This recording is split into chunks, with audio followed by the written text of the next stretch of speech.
2 అధ్యాయం 3 వచనం.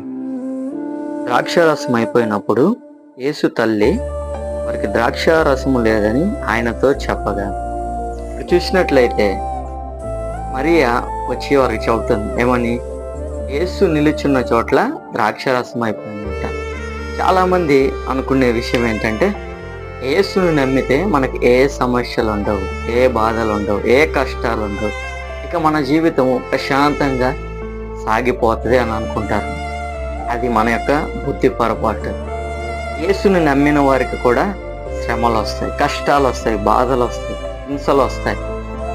అయితే ఆ శ్రమలు మనల్ని ఏమీ చేయలేవని దేవుని లేఖనాలు సెలవిస్తున్నాయి.